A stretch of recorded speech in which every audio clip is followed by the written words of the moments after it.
Thanks for joining us. We are talking about kids' mental health this evening. My name's Dr. Nij Singh. I'm a consultant psychiatrist. I work in the NHS and the private sector. And I'm really pleased to have Dr. Nisha Karia with us as well. Nisha is a very well experienced clinical psychologist who's works with children, but also adults as well, but has a vast experience of mental health disorders that affect young kids. And Nisha, do you want to introduce yourself and talk about some of your Actually, experience? hi everybody. I think Nij has done a very good job of it. Actually, there's not much more to say. I've worked in CAMHS in the NHS for since qualifying. So that's well over 16, 17 years now. And alongside that, I've also got a private practice where I work across the age range, specialising in trauma treatments when I'm doing my private work. But in the NHS, it's pretty much anything and everything, anything that to do with children's mental health.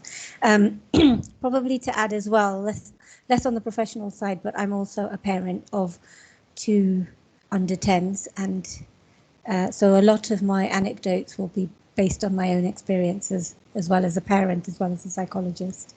I've noticed, Venus. So, yes, that's great. Thanks, Nisha.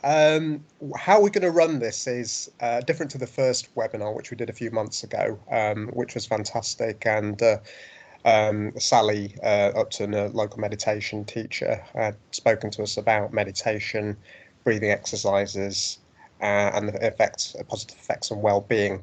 We're going to run this as a question and answer session because there's lots of salient questions that have emerged from the pandemic over the last year, but not just the pandemic, which has affected all of us, to some extent or the other, but of salient questions related to circumstances which children find themselves in, be it school, bullying, and etc. Social media, obviously a very big one as well. What I'd like to invite you to do as well is, if you have any specific questions you'd like to ask, could you put them in the chat box, and we'll have some time towards the end after we've completed the Q&A to answer some of your questions that you'd like to have answered. If we don't have time to run through them all, I will make a note of them and we will get back to you with responses on that. Okay, so Lucy, can I request you please to move to the first slide? Well, this is a very important theme that's cropped up, hasn't it? People have been really worried about their child's mental health over the last year. The fact that there's been much less interaction, they're not seeing their friends as much. We are doing more homeschooling. That is obviously changing in the next few days, but they're missing out on a lot of things that are conducive to their well-being. And people are worried about how they may adjust back to routines. And that's not just applicable to kids, it's applicable to all of society. But also, are they likely to have any sort of longer term issues with their mental health is a real concern for some. So what's your take on that, Nisha? What do you think about that? Do you think that we as parents should be worried about our children? I guess the question is whether we should or we shouldn't be worried is can you stop yourself from worrying, really? Is it even a choice that we have? Because if the question is should we be worried, the answer would be no, because worry in itself doesn't solve the problem. It just keeps you worried and makes you distressed. But should we be concerned and try and take some proactive action? Then yeah, absolutely. Should we put pressure on ourselves to take proactive action when we're also trying to, work from home, keep the house clean because the cleaner won't come, and all kinds of things? Probably not. I guess the thing to remember is that you're worried about your own child and your own children, But everybody who's going back to school is in the same storm. Mm. They might have had differing levels, and I say same storm rather than same boat. It's a meme that's out on social media handles a lot about being in the same storm but not having the same boat. So that's why I'm using that analogy. Because, for example, my children have been going into school because I'm a key worker. So they've had some interaction with other key worker kids. But they haven't had necessarily their best friends in. And actually, we've had months of not having contact. And they got really quickly bored of the Zoom calls as well. Like, I don't know about anybody else's kids on here, but my kids just will not come onto a Zoom call at all anymore. Zoom fatigue. Yeah, absolutely. So they have missed the interaction of school. They may have they may take some time to settle back. I guess the thing that might make you less worried is if they were previously enjoying school and previously had adjusted fine, then their adjustment back shouldn't be too tricky. It might take a while. They might have some little wobbles at the beginning, but you almost have to think about it as a child's first day at school. If you can remember back to when your kids first started primary school, that few weeks of adjustment, that's a good kind of rule of thumb. You know, how long did it take them to adjust? You know, there might be a few tears going back. There might be lots of excitement. There might be some concerns of old kind of issues rearing their head. So I'm thinking about my own CAMS caseload in the NHS, and I'm thinking there's half of them that they're going to, exponentially get better, and there's half of them that's going to deteriorate because some are desperate to get back to school and some have loved not going into school. And so a lot depends on where your child was at in the first place. In terms of longer term problems, I think time will tell because, hey, none of us have ever been, in a pandemic before. Yeah. We don't know. But what we do know about the research we have to kind of draw on is kids in adverse circumstances and what resilience factors are helpful. So having a supportive family, having a good induction period, having a supportive environment at school and at home, having a chance to talk but not being forced to, good intellect, good sociability. If these are inherent personality traits for them, so if you've got sociable children, they should be fine going back. Again, as I said, there may be some adjustments because other kids may have changed. So it's not like people are going back to the same kids they knew. All the kids will have changed slightly. They've grown up, they've been apart. They're all having to kind of renegotiate their relationships really with other children. And so giving it a good amount of time. And when I say a good amount of time, I'm talking about at least a term to settle back and get to know teachers, because they might even need to get to know new teachers, and certainly a new way of being back in school, although they've had that experience once before of being in lockdown and going back and then coming out again. So also the thing to remember is kids are far more resilient as a whole. Yes. A sweeping generalization, of course, but they are far more resilient and bouncy than adults are. So yeah, absolutely. Yeah. And I suppose that resilience fits in with the neurobiology, doesn't it, really? I mean, at the end of the day, their brains are developing. They constantly are. And like you said, ensuring those resilient factors are placed in, a home and, the school environment optimizes their ability to readjust. But kids are, like you said, more resilient than we sometimes give them credit for. We often underestimate that. But they've got a really key power to skill to adjust to differing circumstances. Their actual age makes a difference as well. So I think, for example, if you have, if your child is at the age where they were just leaving primary school and just starting secondary school, and the secondary school was started during the pandemic, that might be slightly harder to negotiate, but it's not impossible. Or on the other hand, it might not be difficult at all for them to negotiate because they've got no baseline to go on, So they're literally starting afresh. Younger children tend to be more adaptive. And then the more we progress towards adolescence and late adolescence, it gets slightly harder. But again, it's not just one thing that makes a difference. It's, personality, environment, family support, intellectual ability, disability. All these things impact on how well they will cope with going back. Yeah. That's great. Thanks, Nisha. Lucy, can we move on to the next question?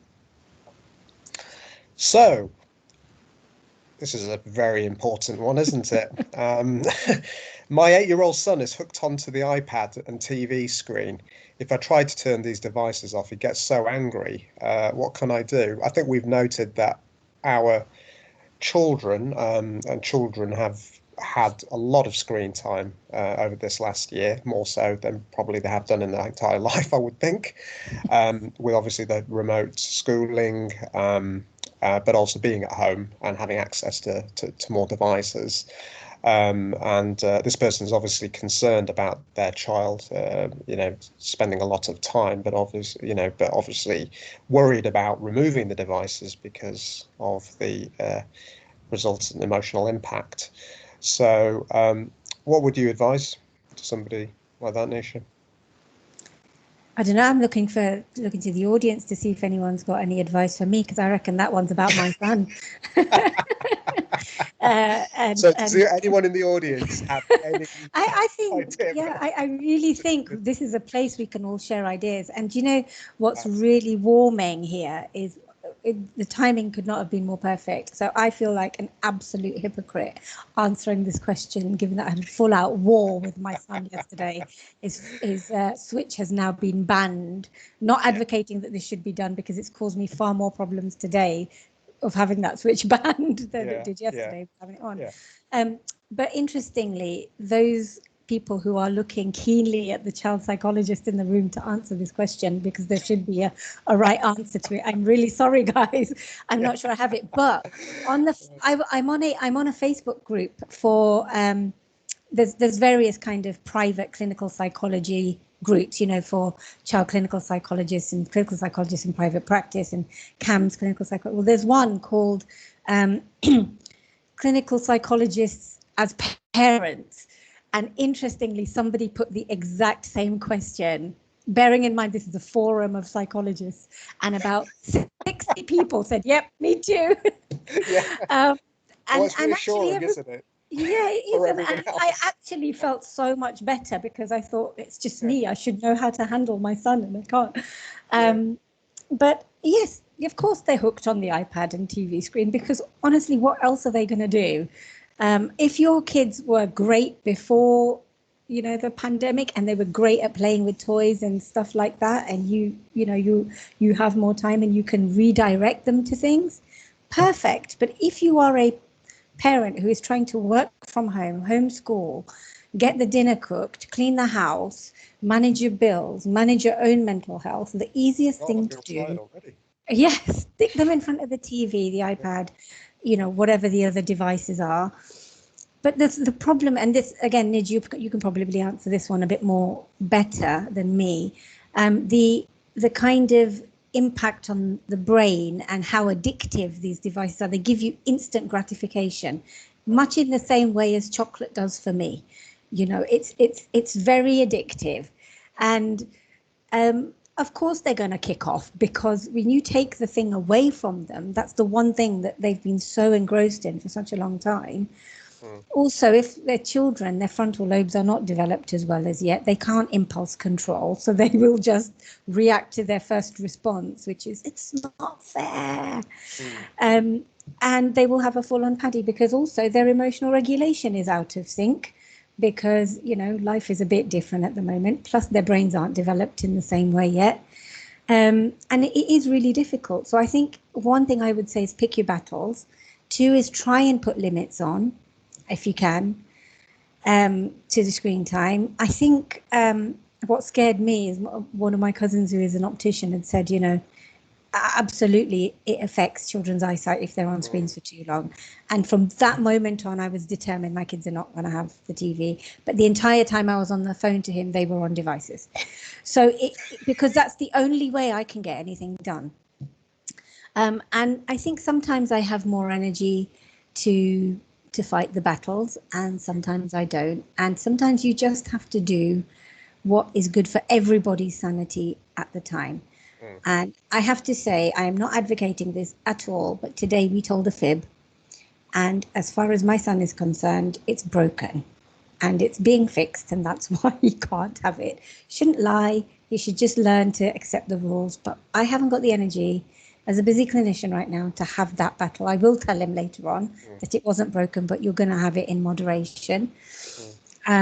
But it's hard, isn't it? Because one of the good things about some of the games they play on the devices is they are talking to other kids.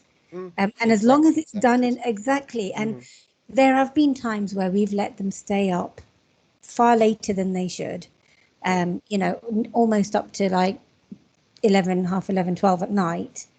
And I say that's far later than they should because my children are both under 10 years old. Obviously, if you have teenagers, it's different. They can stay up a little bit later. But you can hear that they're also on their headsets to friends of similar ages, and they're kids of our friends, so we know who they are, and they're having a right old laugh. And then when we say it's bedtime and we really need to get off and you've had a great time and you need to come off now, they listen. But it's when you have these situations and they're hooked on them and you try to turn the device off, you get angry. So I think giving a bit of a warning and a countdown. I set a timer on my phone quite often, and or a spare phone or a device, or actually you can set a timer on the games console if it's a games console, and give them a kind of graded warning that, you know, you've got 5 minutes left, you've got 2 minutes left, you've got 30 seconds left. I would like you to turn it off and give it to me. But if you don't, I will be turning it off and you might get upset. But if you do, then we'll just have to deal with it, because it's hard when you don't get to do what you want to, isn't it? And you just have to try and manage it. That's it. Well, we've got an interesting comment. I think it's Charlotte, or maybe, I don't know if Charlotte's the name of the child. We have a timer on the iPad. Yeah. Once it's up, they need a password to have more time. And Ria's commented, or maybe Ria's mum, I like the timer idea. And I think that's a good thing. And I think you raised a salient point there, Nisha. Often it's the end, the outcome that matters rather than the actual means. So you told a fib. And that's okay, because at the end of the day, you know, it's all about boundaries, really, isn't it? And we are talking well-being here, aren't we? Ultimately, you know, the scans that have been carried out on kids and adults have showed that when they're exposed to social media, their dopamine gets produced in the brain in the same way that, like you said, you know, chocolate and even actually recreational drugs produces. And that's why these devices often become addictive. And even we know that even the producers of these devices, iPhone, et cetera, are, you know, we're aware that scrolling down, et cetera, and those kind of interactive ways that you have with the devices actually have addictive qualities. So that's why it's very, very important to just ensure boundaries, really, around this. It's not easy, but I think, you know, as long as the outcome is there.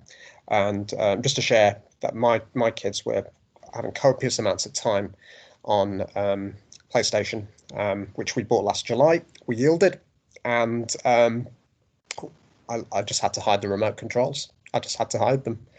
Didn't have it for 2 weeks, and I noticed a really, really positive impact on just generally the way they were behaving, interacting, you know, snappiness, etc. So it's a very important thing. No one says it's easy. You know, it's a really tough call sometimes. We're all busy, and we just have to do the best that we can. But it's important to, you know, instate some sort of boundaries around it. Katie's asked, what's a recommended amount of device time for an under 10 from the health point of view? I don't know if I Is there any literature on that?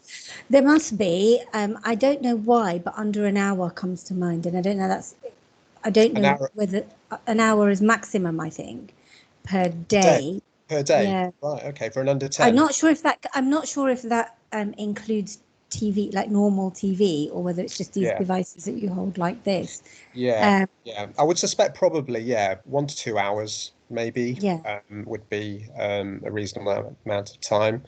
There's something about continuity as well, so ensuring breaks as well. You raise the point about visual problems, so as well as the Mhm. kind of effect on the mental health. I think there's a study in China which showed that actually, they scoped thousands of children and realized, and over the pandemic period, on average, their eyesight's deteriorated by 12%.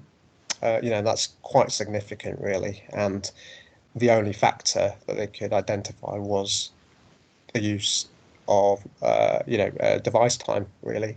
So Yeah. that's an important thing to bear in mind, actually, not just um, the mental health equally, but also the visual as well, the visual optical side of things. So yeah, good. So Neeraj, did you? I'm just curious, just because I might take a few tips from you then. So you hid the remote control. Did you tell them that you hid the remote control, or did you also tell a fib? I told them I hid it, and They didn't they pester you for it. Oh wow. big time, absolutely, yes, yeah, absolutely. But eventually they just let go, and I think that was fine. Um, you know, um, in fact, actually, I hid it in the most obvious place they could have found it, and they Yeah. didn't bother looking there. It was quite amusing. Yeah. So It's interesting that they'll protest, but they will, like, I don't, when I've unplugged things in a full on strop myself and I've had a war with them and I'm like, right, that's it, it's going. I don't make any effort to hide it, right, actually. I've yeah, just unplugged it and put it in a cupboard in front of them within their reach, right, and they don't touch it, which is really interesting because you get all ah, kinds of other door slamming and things going on. But yeah, yeah, yeah, yeah. okay. Oh, that's great. Well, brilliant. Thanks. That's really interesting. Very important question. Okay, Lucy, can we run to the next slide, please? So, my 11-year-old daughter is so low and tearful at the moment, especially during the lockdown. What can I do? Mm. So, childhood depression is growing. And obviously there are concerns during this pandemic and beyond this, the impact on kids and increased rates of self-harming, A&E attendance. Um, what what would be the recommendation for this parent? Okay, so the first thing that I'd want to be checking out is if there's any risk. So if the low mood and tearfulness is also translating into any wishes, desire to not be around anymore, or in any way leading them to want to hurt themselves, I'd want to be checking that out. And that, as a parent, is very difficult to do. Mm, As a clinician, I would have a slight level of detachment, and I can ask questions that parents can't, because you would just have a big blow up in your face quite often. I'd also want to know if the 11-year-old daughter was previously low and tearful, or is it just been the lockdown that's made it really, really bad? yeah. 11-year-old is like literally on the cusp of puberty, so you're looking at kind of developmental. It's always important to bear in mind where they are in development, as well. So, is this coinciding with any kind of times of the month and that kind of thing? Is there any bodily changes that have occurred during lockdown that they might be worried about literally going back to school looking completely different as well? Mm, Um, it's it's really important to let your young child or your young person know that you're there for them. And that might not mean that they have to talk to you about what's troubling them. It might just mean that you can sit and watch something funny together, on the sofa, and they might be crying all the way through it, and that's fine. And that they can talk to you. You can ask the question, would you like to talk about it?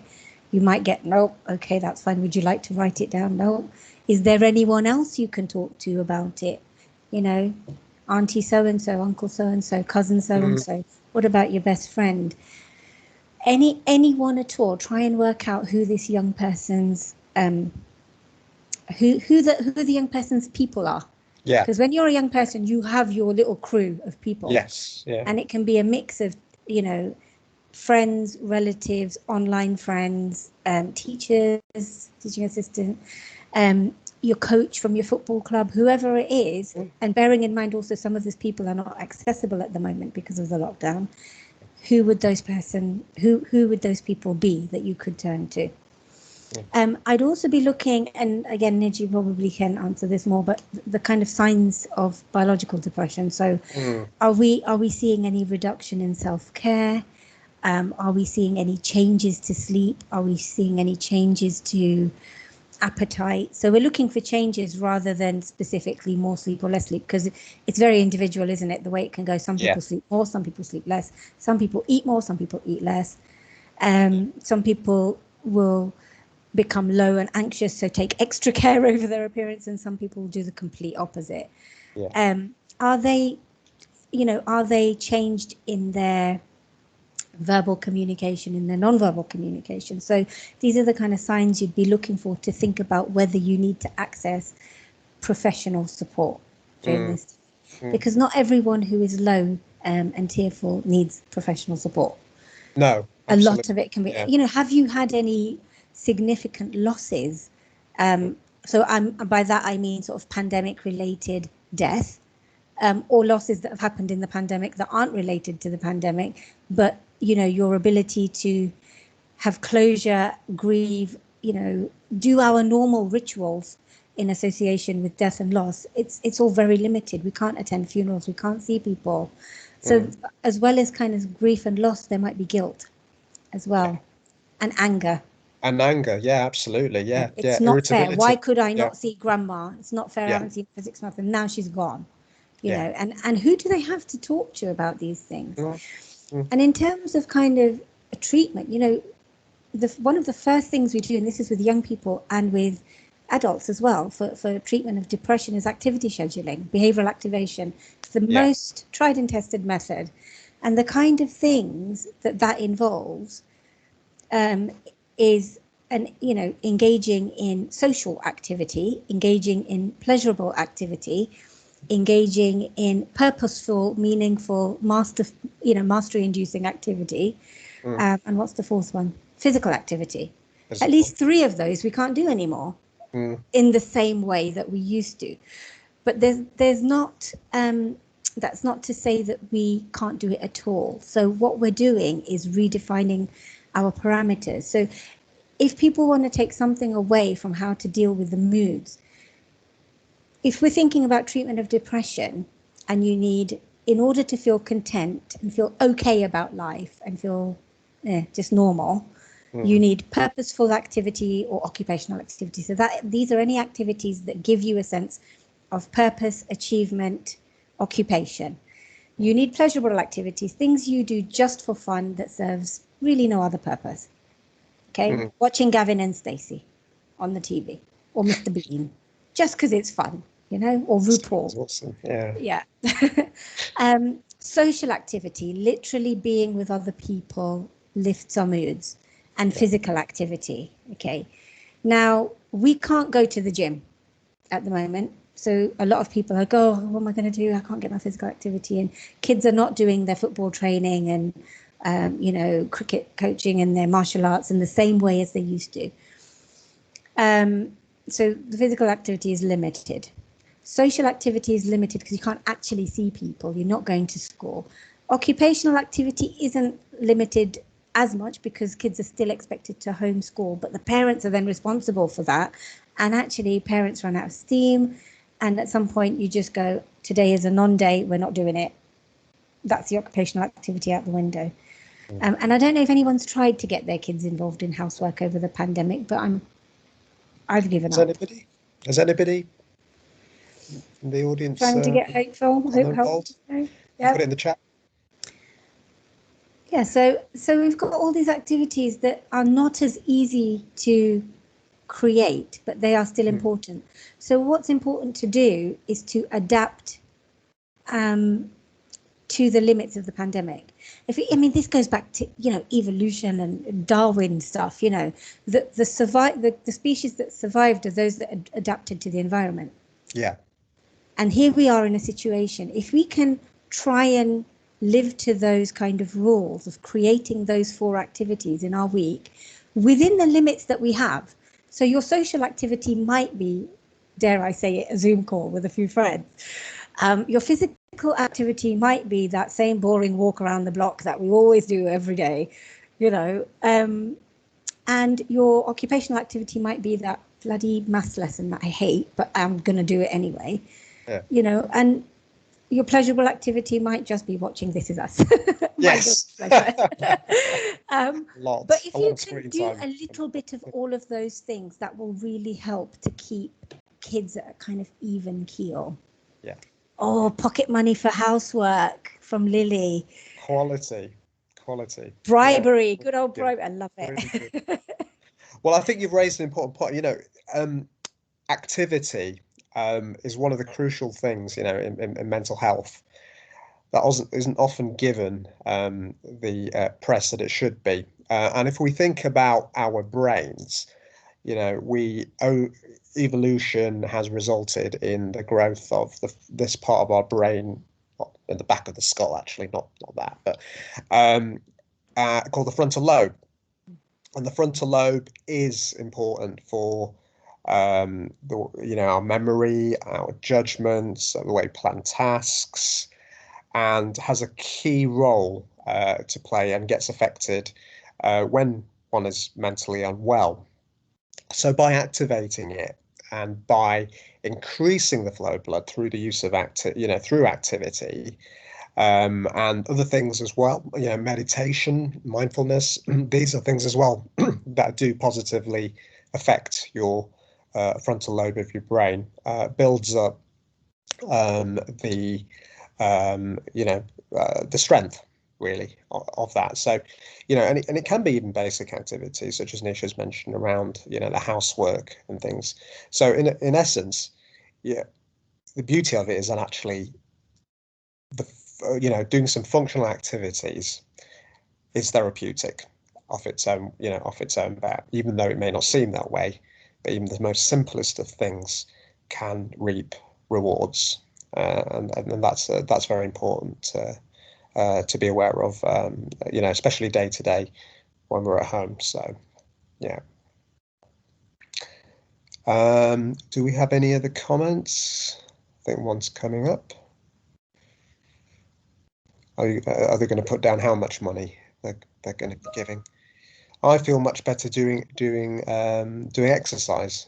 Yeah, great. Endorphins, serotonin, dopamine. These are all feel good things. And I think we have many of us have become a little bit more sedentary, working from home. It's key that it's quite obvious a lot of people have put on weight, but people have used it as an opportunity to get into a better exercise routine, and important to carry that beyond when restrictions and lockdown starts to lift as well. So £5 a week, right? Great, good.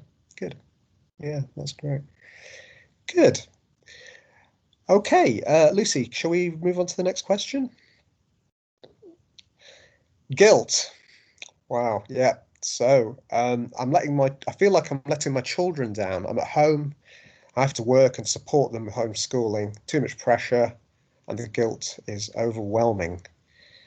Well, I hear a lot about parents feeling that way because they're having to balance and take on do their own work day to day, at the same time supporting the children with getting access to devices and everything, and can't do it all.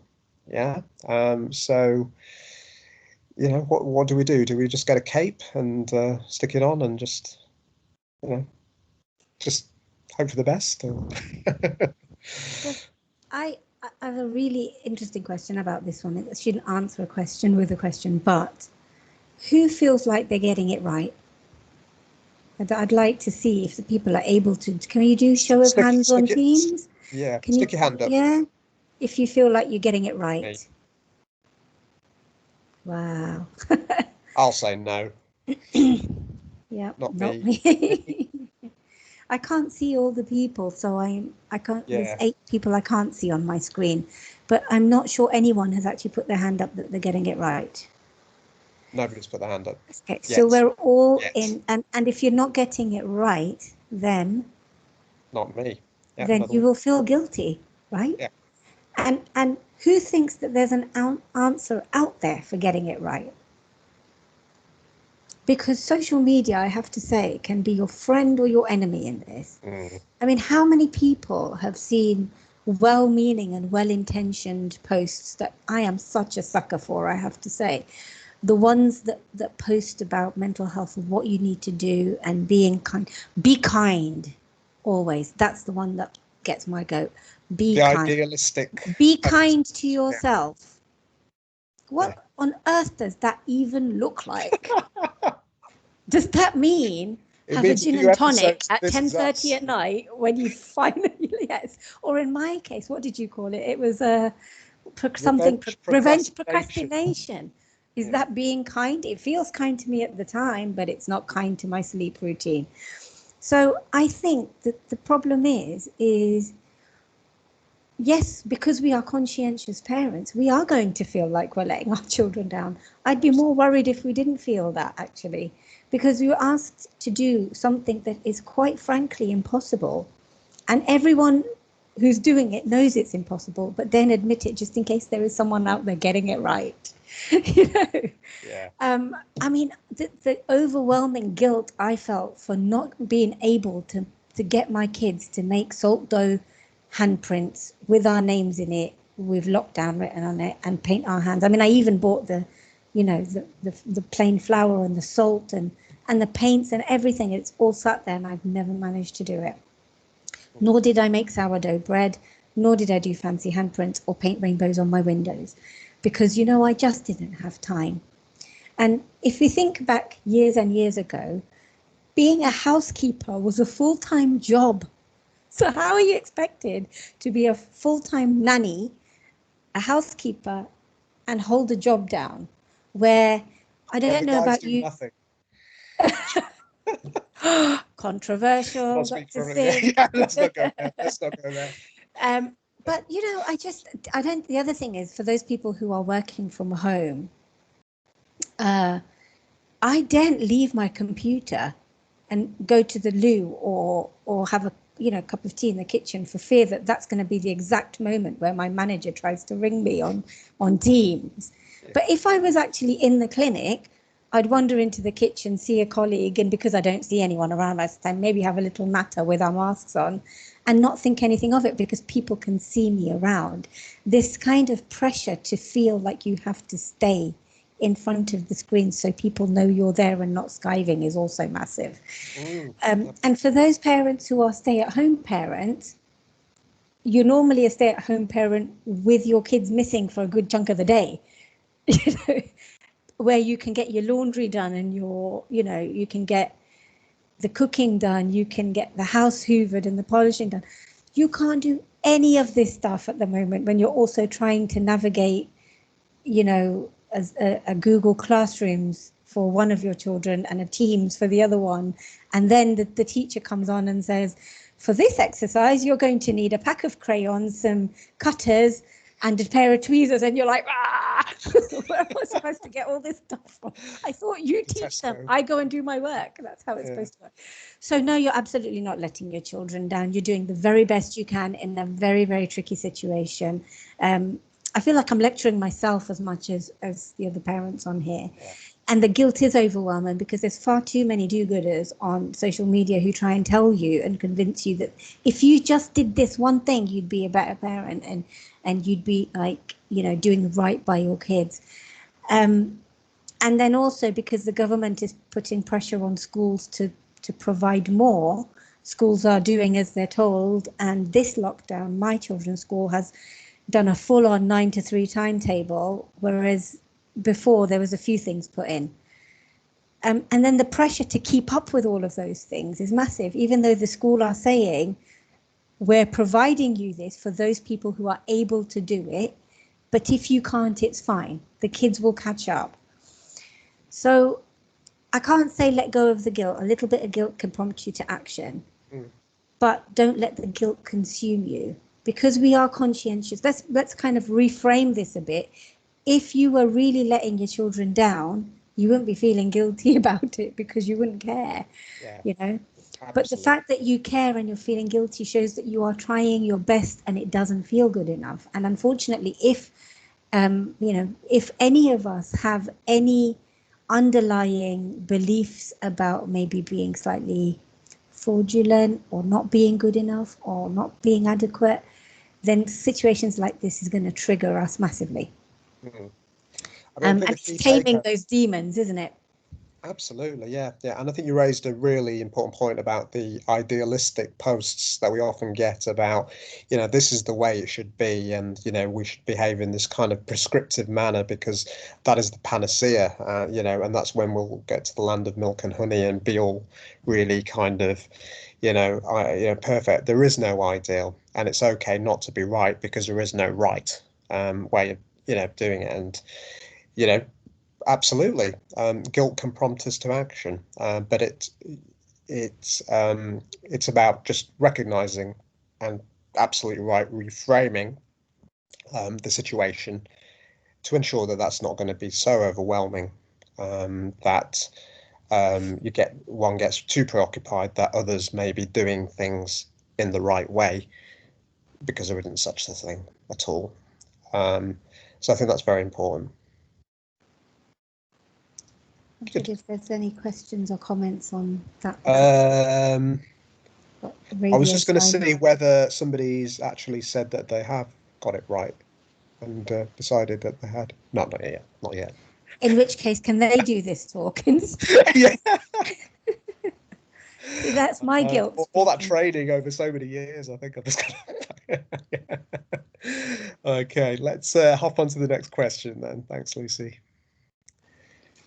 So, my 7-year-old son is always restless and fidgety. He can't sit still. Could you please advise? I'm trying to think back. Is this my question? I can't remember. Well, hyperactivity. It's just one of those things, isn't it? Because I think ADHD as a condition, if we look at the States, for example, a number of people have been diagnosed and treated for ADHD.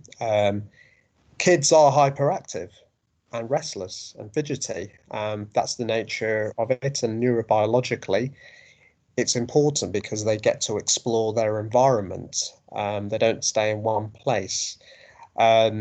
So what would you say to somebody who's really concerned about their child, running up and down and probably not paying too much attention to, well, what they think they should be doing in terms of paying attention? Pre-pandemic, I would have probably said, how are they in comparison to the other 7-year-olds at school? What does the teacher say? That's my usual question. What is the teacher saying? They're always restless and fidgety. I don't know if anyone's ever peered into a classroom of 7-year-olds doing carpet time, but they're like a bunch of maggots sitting there just squirming around. They're all fidgeting, and it's quite lovely to see, because then you realise, oh, actually, my child's quite normal. So I'd be interested to see where that 7-year-old is in comparison to their peers, how that 7-year-old is in comparison to a sibling if they're older, how they work at the same time, if they're similar to family members. So again, a kind of ADHD story. If there's any other kind of issues going on, so if there's current stress or tension in the family, there is kind of globally at the moment. So we have a pandemic, and that does make us all slightly anxious and fidgety, because I guess restlessness and fidgetiness can be a symptom of ADHD, but it can also be a symptom of extreme anxiety, stress. And it can also be a symptom of extreme excitement. I mean, tell a 7-year-old they're going to be going to Disney World and see how calm and still they sit. So goes to the adults. Yeah, absolutely. So you know, and also it's quite typical, like you said, it's quite typical of a 7-year-old to be moving around that much. So if there's a concern about something like ADHD or anything else neurodevelopmental, so you're looking at learning difficulties, dyslexia, autistic spectrum, ADHD, developmental coordination disorder, it used to be called dyspraxia before. All those things can be looked at, but before you do that, you'd want to see if you can eliminate all other explanations for why that young person might be that fidgety. Yeah, and I think one of the other major things is, I suppose, is diet as well, isn't it? Because obviously, the old saying of "we are what we eat," and we all know what our kids are like after a bit of bar of chocolate. That 10:30 p.m. Climbing the walls, etc. But there are obviously certain foods with additives and links and E numbers, etc., which have been linked in with inattention, concentration impairment. The other thing I was thinking of as well was carbonated drinks, because younger kids these days are having a lot more carbonated drinks than they used to, and especially the diet varieties which contain aspartame. And Donald Trump drinks a lot of Diet Cola, so there you have it. That's it's about as big a deterrent as you need, isn't it? You don't need to say anything else. So basically, you don't want your kid to grow up like Donald Trump and take that can away. It's also a bit chicken and egg, isn't it? Because I'm just thinking that, a few questions back, it was about screen times and devices. And actually, when you've got kids who are playing things like Grand Theft Auto, Fortnite, Roblox, those kind of things that are just shooting games, essentially, aren't they? And violent games. That's going to cause a certain impact on your concentration, your ability to sit still, because you've sat there glued to this thing, but actually your brain is wired after that. And you're absolutely right about the kind of things we eat as well. Now, also, if you've got kind of combination of having a few extra treats because of that guilt we mentioned a couple of slides back, so maybe like my kids are having pudding every day. That was never a thing pre-pandemic, right? Pudding and then another treat before bedtime. It's like, where are these extra treats coming from? Then extra screen time plus extra treats, plus not always sticking to a great sleep routine. I've noticed my son has a few little bags under his eyes now. And the whole thing together is going to impact on their ability to concentrate and focus and stay still and stay emotionally regulated as well. So they're far more overreactive than they used to be. And I feel like when things settle in the world, I should see a parallel settling with the kids as well to some degree. But gosh, we've got into such bad habits. I mean, Friday evenings have now become movie night without fail, pizza takeaway. And then they're too full up on the pizza. So by the time we've cleaned up and then sit down to watch the movie at what should be their bedtime, then they decide they want the chocolate fudge cake. It's always chocolate fudge cake, by the way, because you can get the pizza and chocolate fudge cake deal in Tesco or something. It's quite good. But then we give them the chocolate fudge cake, and then we spend the next 45 minutes trying to get them to stop jumping around like little beans off and on the sofa so that we can actually start the movie. And then they do that, and then we give them popcorn, which is also sweet. And we have the same problem. And you just think, oh, why do I do this to myself every single time? But things are very different at the moment. And, I think if you've got evidence pre-pandemic and from early history of fidgetiness, restlessness, inattention from when they were like 3-4 years old, and it's continued, then it's probably worth getting it looked at, going to see a pediatrician, or I think if they're a bit older, then you'd see a psychiatrist or a mental health professional. But for now, let's try and work on the obvious things. So improving the diet, sticking with a good sleep routine, and limiting screen time if you can. All of that in moderation to see if it makes a difference to the restlessness and fidgetiness. And then if it's still the same, then seeking professional consultation. Yeah. Great advice. Yeah, that's great. Thanks, Nisha. Lucy, can we move on to the next question, please? So we were just talking about sleep. Just talking about that, yeah. Yeah. And I think this is one of the things that has impacted everyone really to some extent, hasn't it, over the time, whether it's been sort of anxiety driven or, just the whole case of just adjusting to, new situations. But kids aren't immune either.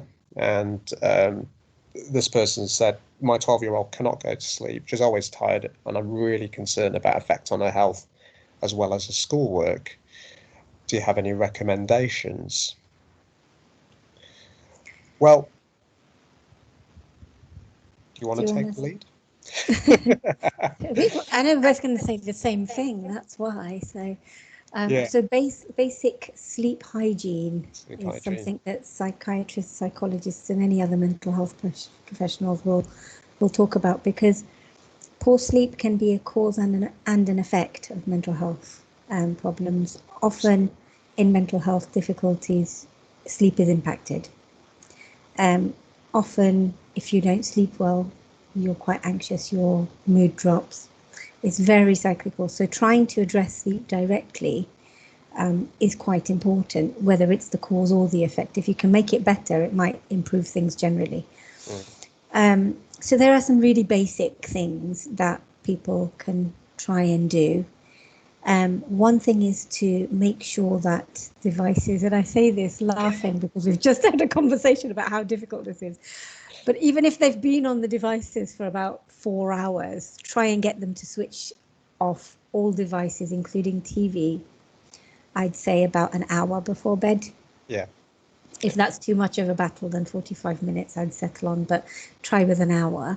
But actually, if you then also have a good, regular, predictable bedtime routine for the kids, and that routine will differ depending on their exact age. So for a 12-year-old, they may not always have a nice bubble bath before bed, but it might be that they go upstairs, brush the teeth, get to the pajamas, or even before that, maybe have a hot chocolate or something, or a warm milky drink, go upstairs, get into pajamas, cool room, around 18 degrees.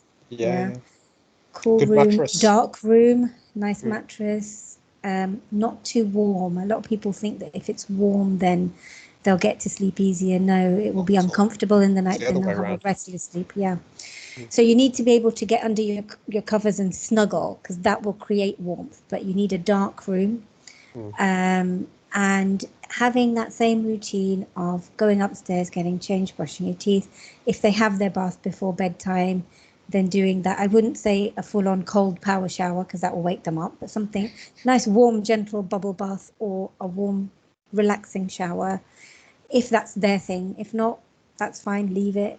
Getting into bed, maybe reading for a bit, or maybe just even a kind of rigmarole of, getting things ready for the next day. So uniform out when they're back at school, or if not uniform, then what are you going to wear tomorrow? Just getting it out almost to fill the time a little bit and prepare the mind very slowly for, these are the things I do when I'm getting ready to sleep. And then, as I said, reading in bed is okay with a kind of dim light in the background. Some people like to use sleep apps. I'm actually one of those people. I like to use a relaxation app or a YouTube video, but I don't look at the screen. The screen is on the side of the bed, or if you've got one of those, what they call the Amazon Echo. Alexa. Alexa. Yeah. And if you can trust your child with them, because my children just keep getting Alexa to fart for bedtime, and I think it's hilarious. Orders. But yeah, actually, there's one thing on there called Dream Time. My daughter found it, and she just says, Alexa, start Dream Time or something, and it plays this Dream Time thing and switches off after one, and it's very relaxing. Okay. So those kind of things, but trying to do the same thing, going to sleep at roughly the same time. Absolutely. Yeah. And if you can't sleep, then after about 20 minutes or so, get up and do something else that doesn't involve a screen for a little while until you start to feel sleepy again, and then try again. So I mean, again, a quick Google of basic sleep hygiene will bring up those kind of standard recommendations. Is that what you recommend as well, Neeraj, or do you? Absolutely, yes, yeah. Are there I any mean, bits that I've missed in that? No, absolutely, absolutely right. I mean, temperature is really important, and one of those things, room temperature is really, absolutely vital. Sheets as well, the actual sheets that you get that you lie on, and they recommend generally Egyptian cotton actually is really good because it's got to be quite breathable as well. Yeah, at the end of the day, the mattress is it's sleep. We how much of our lives is kind of soaked up in sleep time that investing in a really good mattress and is it's an investment in your own health really. So no scrimping on actually paying for a decent mattress. We've no shares, but the Hypnos ones that you find in some of the hotels. We've bought those. We have them throughout the house. They are brilliant mattresses. Wish we bought them years ago, but they give us a really good, good night's sleep. We also use lavender pillow spray. Oh yeah. Yeah. And that's got something called linalool. Well, lavender is essentially something called linalool, which has really good positive effects on REM deep sleep, but also has really good positive mental health benefits. So you can get lavender pillow spray from any online, store. And Katie's just mentioned, I love lavender pillow spray. It really works. It does absolutely. It's one of the best finds that I've had in recent years, and it's really given me a good deep sleep. Also, for children, but for adults as well, there are other herbal sorts of things that can be given, like magnesium glycinate, and vitamin B as well can be helpful. So so these are sort of herbal adjunctives. Very rarely, if sleep becomes a problem and tried all these things and it's still an issue, we may prescribe something called melatonin. Melatonin is a hormone in the blood which gets produced at nighttime, which basically tells our brain and body to get to sleep, and can be deficient because of insomnia. And it's a chicken and egg thing, as Nisha mentioned. So sometimes we need to give children a bit of extra supplementation of that, just to get them into that routine as well. So that's just another things. And we've got some really good recommendations here. So physical activity to try and wear them out. That's really important. That's really good, absolutely vital. Yep. So through the day, we always, not just before bedtime though. Not just before bedtime. Yeah. Crazy pillow fight before bedtime is likely to activate them just before. That's right. Yeah. It's putting nitro on them, isn't it? But actually through the day, physical activity is so important, isn't it? Especially now, and just getting them, to exert themselves. Charlotte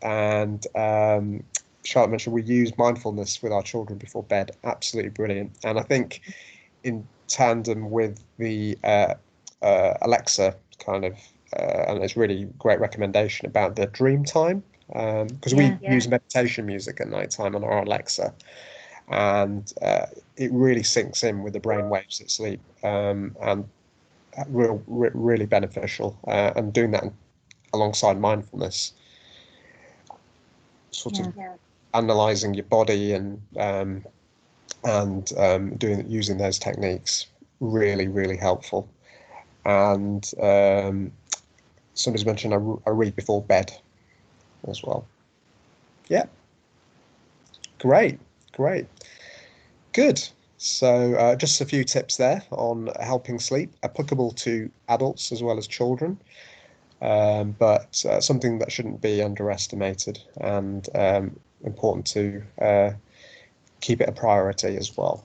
One of the things we didn't mention, Neeraj, that again, this probably applies to slightly older children, but in the same way for adults, limiting caffeine. Caffeine, yeah, absolutely, yeah, yeah. Because it might not be teas and coffees, it might be them energy drinks, the Red Bulls. Yeah, Yeah. absolutely right. Yeah, yeah. And I'd like to hope that 12-year-olds won't be sinking a glass of wine before going to bed. But booze is notorious for knackering your sleep up as well. I don't know if I've really found something. People often say, I had a bit of a nightcap and whatever, or have some alcohol, but it's it doesn't really give you a good quality of sleep. It affects the REM part of your sleep, and it actually causes more disturbance. So just something to be aware of. Not for a 12-year-old necessarily, I'd hope, unless you live in Italy.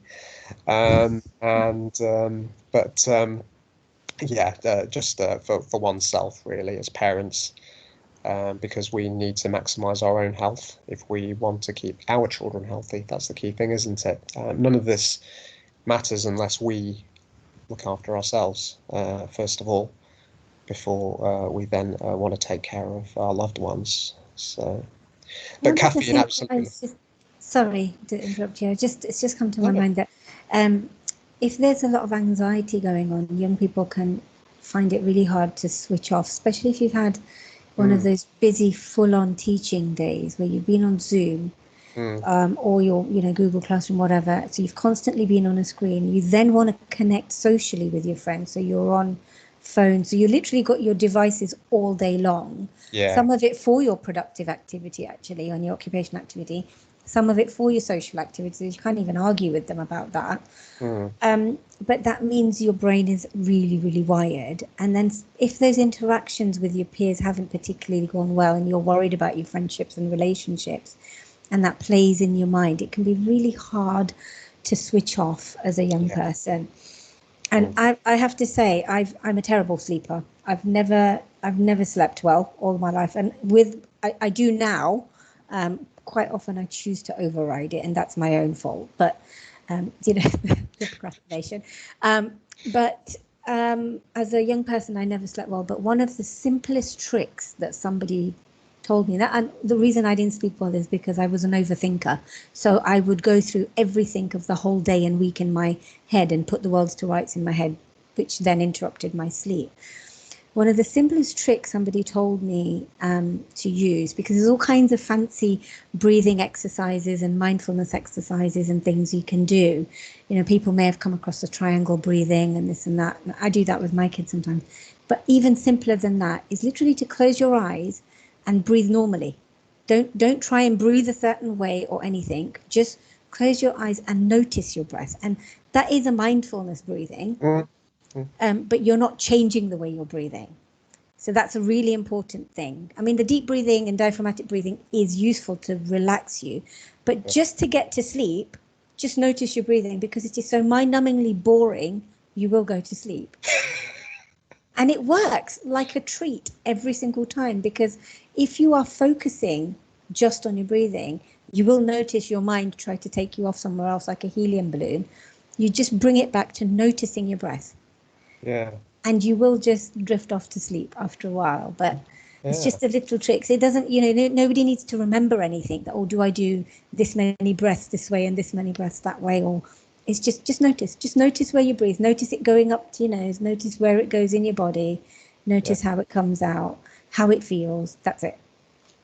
Simple, but massively effective. I think one other thing I would add as well is blue light is the part of light which actually causes the melatonin hormone to reduce in the system. So if you get blue light filter apps, I think most phones these days have them automatically, so you can put them on night settings.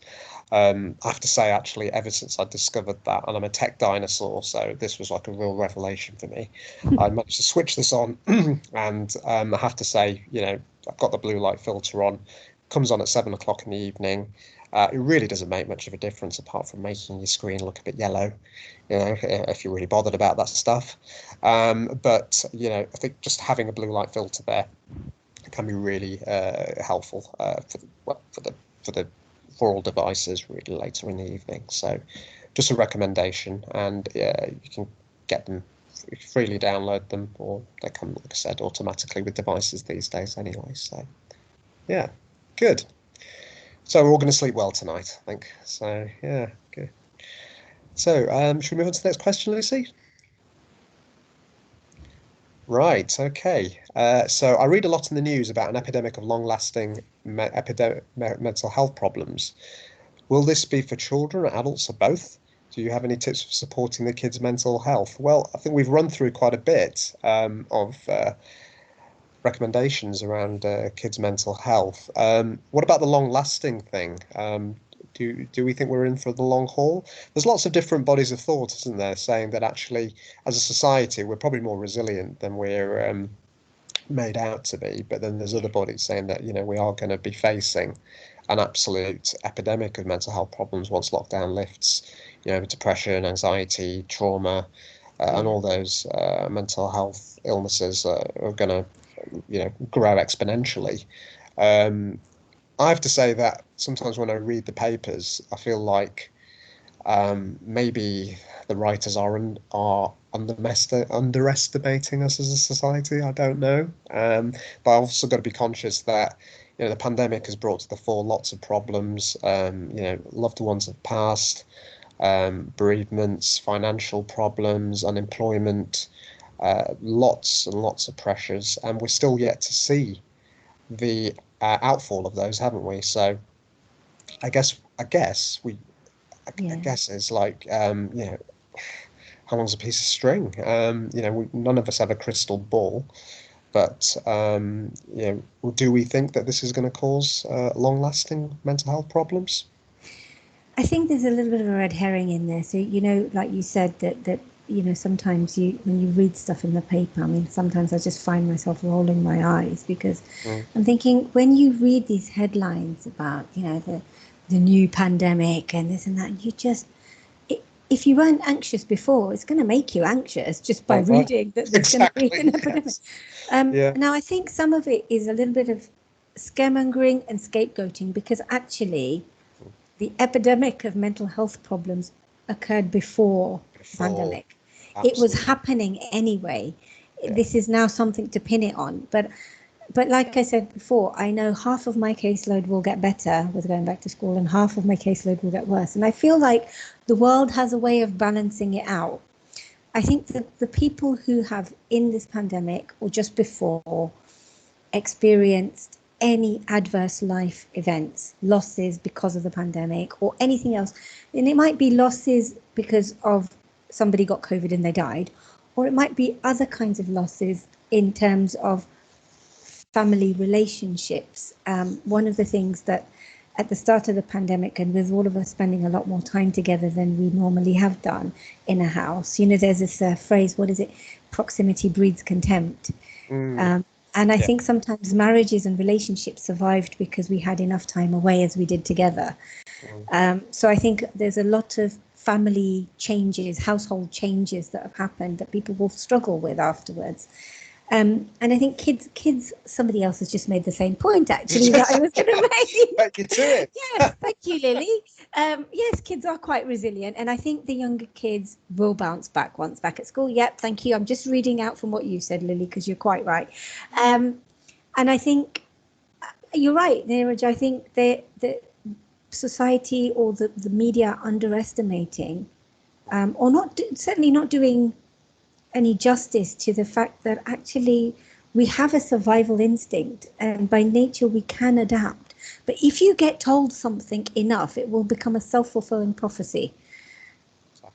If you are told that there's going to be an epidemic of mental health problems, there will be an epidemic of mental health problems.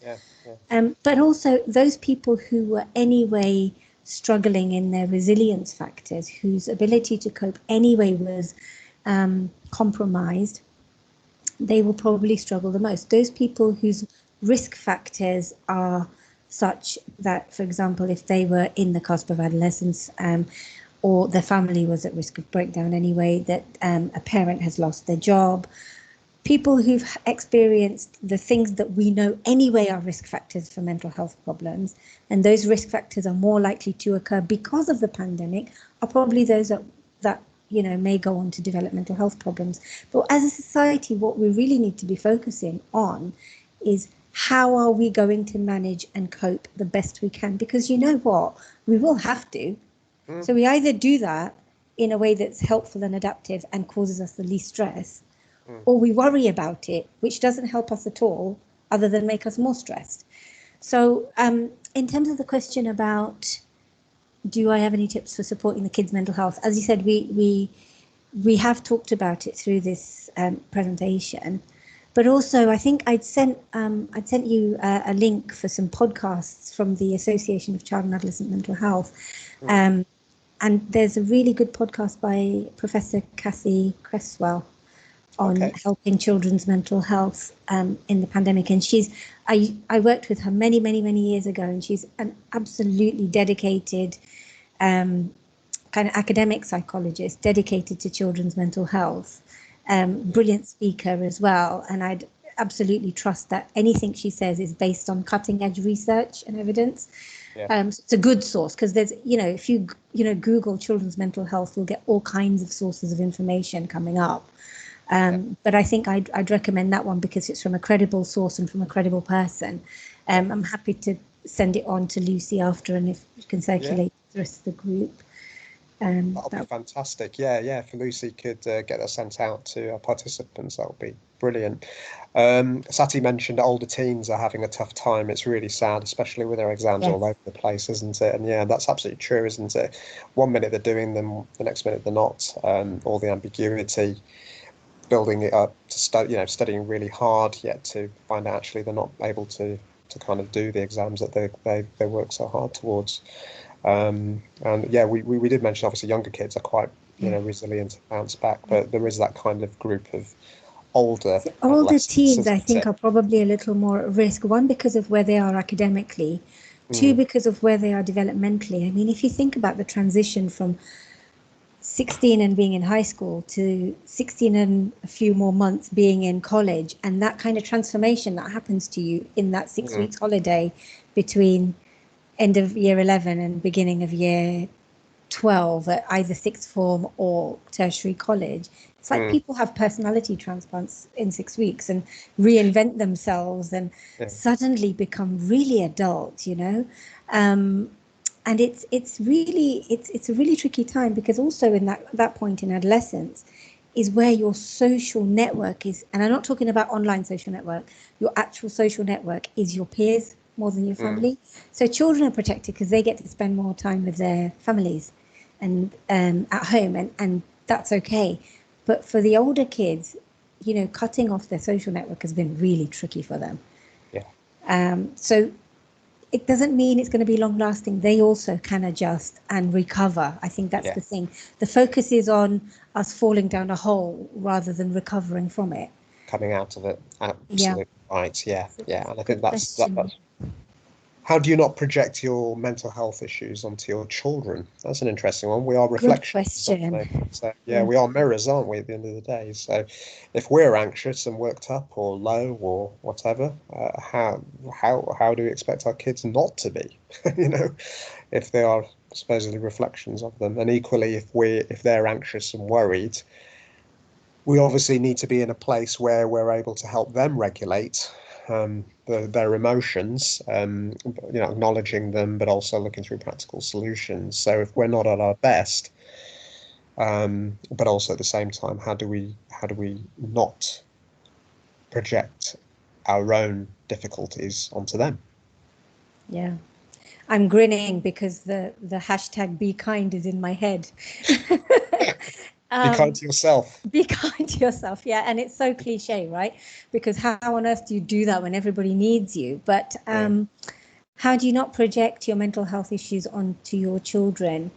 There's two questions within that. If you have mental health issues that you're aware of, then you need to seek help and get those not necessarily sorted, but have enough insight into those to know how they will impact on your relationships. If the question is about just how that's going to work with your children, and impact on the rest of your life. Once you develop that insight, you'll be able to manage it or moderate that response a bit more. If it's mental health issues in terms of like specifically in relation to how stressful things are in the pandemic, I actually am telling my children in a way that they will understand that, do you know what, mummy has to do so much more now. Now I have to, I have to do 2 jobs, and I have to, do all the cooking. And sometimes we could go to a restaurant. We can't even do that now. So now mummy has to cook all the time. And if you had to do it all the time, how would you feel? Would you feel tired? And now you're not even helping me with the housework. And how do I have to do it? The cleaner's not coming. And mummy gets very stressed. And when I get stressed, I might get a bit grumpy. And if I get grumpy and I shout at you, I'm really sorry. But if you tell me, then we can make up and it will be fine. And but I think it's important for them to see that we are not robots. We are humans. We have human emotions. We will also have meltdowns and breakdowns the same way as they will. Obviously, hopefully not as severe, although mine are questionable at the moment. But I mean, I've been known, despite my preference for staying up late, I've been known to sometimes go, I can't deal with this. I'm going to bed, and it's 8 o'clock in the evening. I'm gone. But explaining why you're reacting in a certain way and explaining what you need, absolutely, so they understand that it's okay to be extra emotional at this time, because actually this is really new for everyone, is a really good thing to do.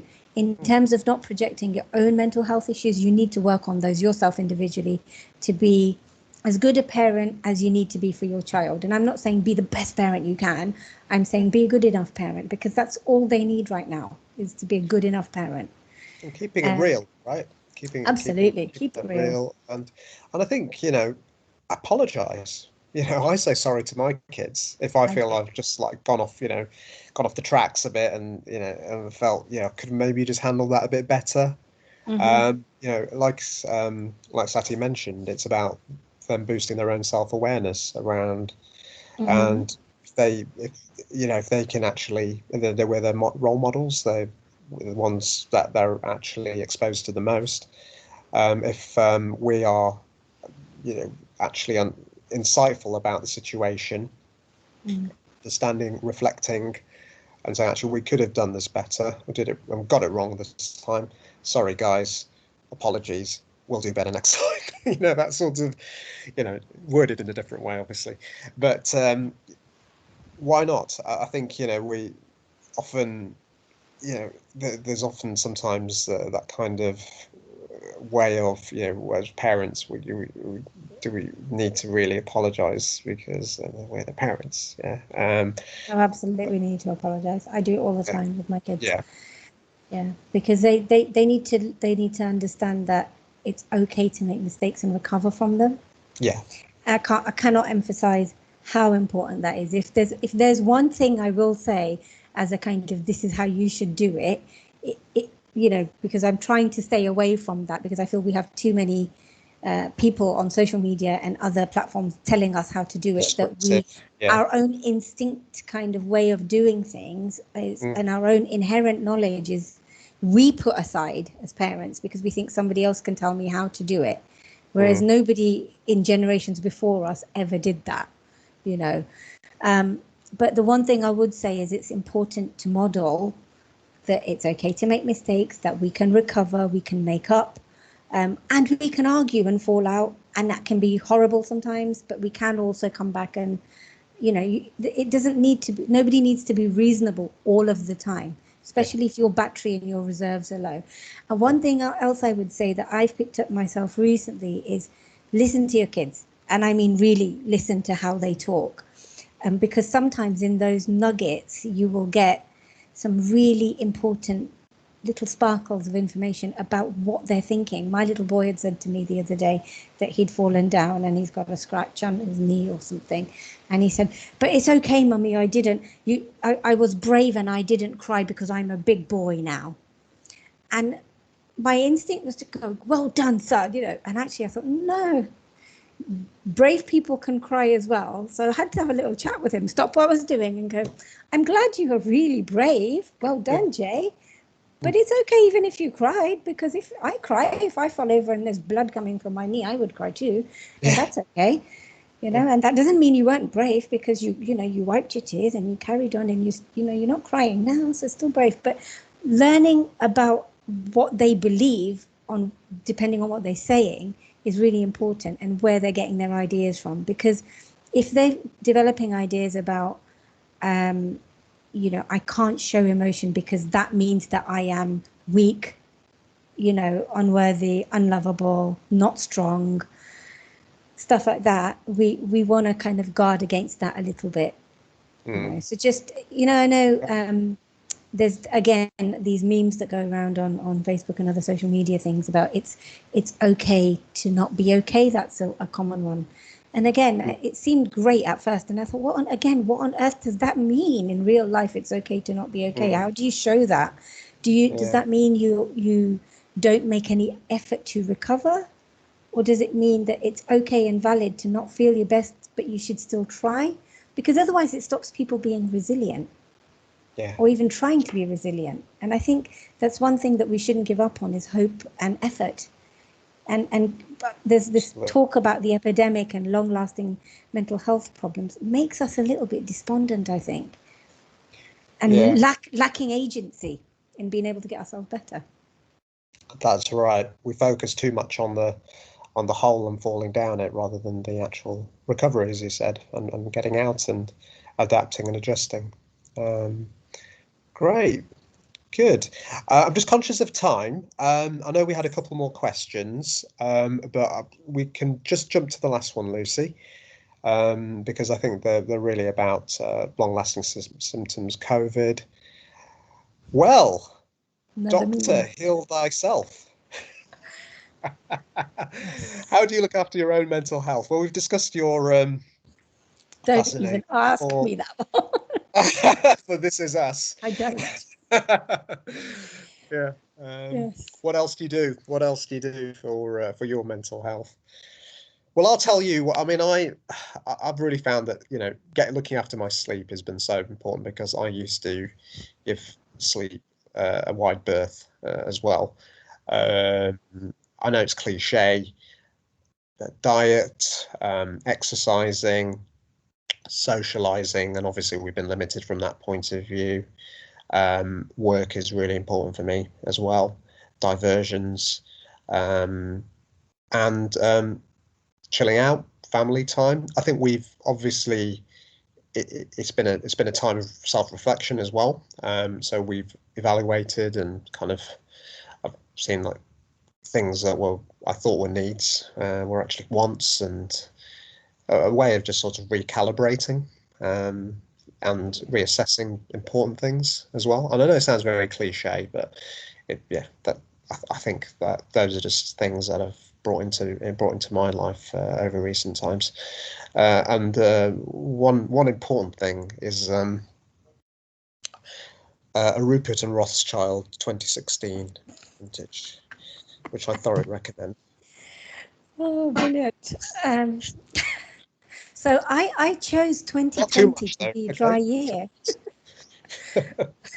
My New Year's resolution, because I wanted to do something that was achievable, because I never stick to New Year's resolution. So 31st December 2019, I made a resolution to give something up, and I gave up alcohol. What a year to pick.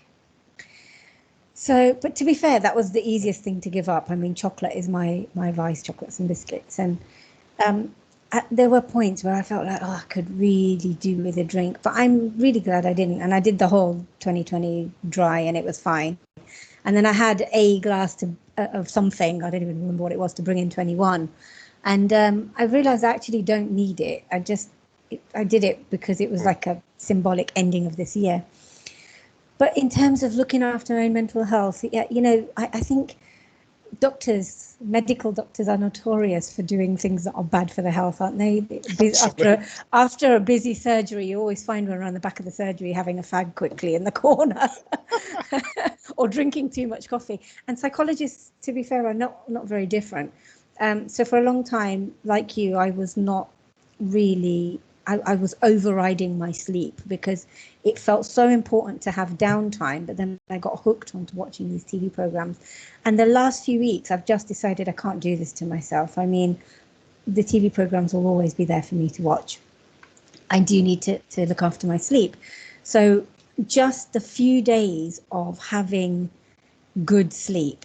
And when I say good sleep, I mean a decent number of hours, but they've been broken up. You know, I never get a full night's straight sleep because one or the other child will come in and interrupt me for some water or for something or the other. But I still get enough hours in, and the difference it's made to just my head not being a fog when I wake up. Also limiting my caffeine. If I haven't had a particularly good night's sleep, I try not to rely on the caffeine so much, because while caffeine keeps you awake, too much of it will make you jittery. So, I try not to do that.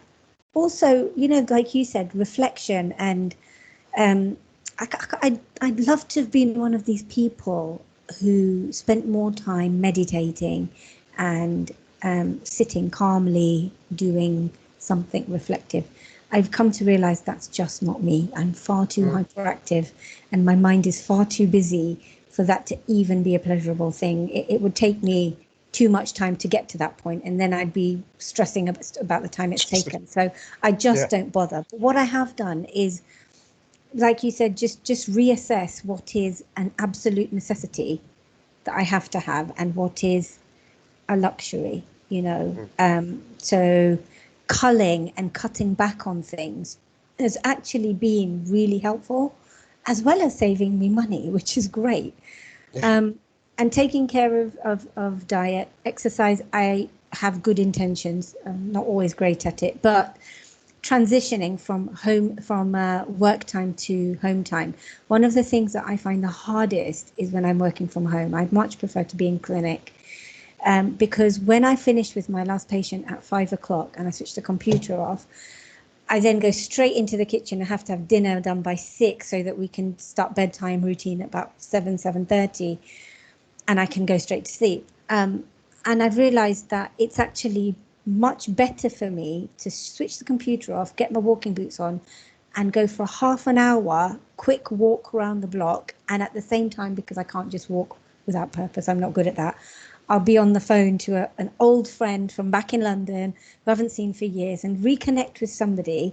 So I'm doing 2 for the price of 1, a bit of physical activity and a bit of social activity, which literally recharges my battery. And I get that meal prepared in half an hour really well and really quickly. And I feel great.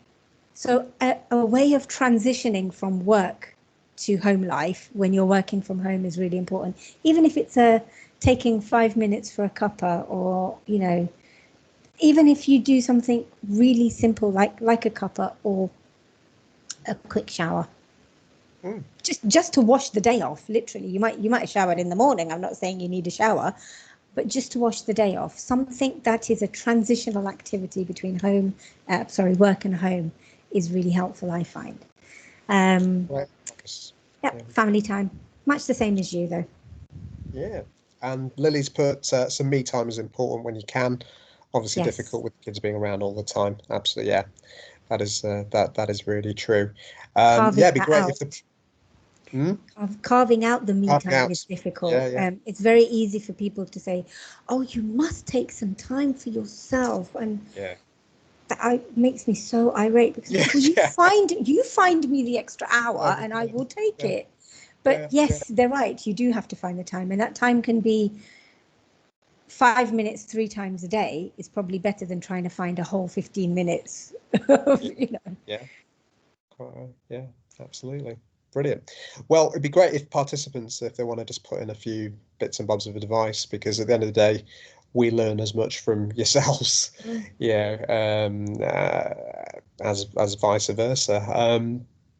I just want to convey thanks to Nisha.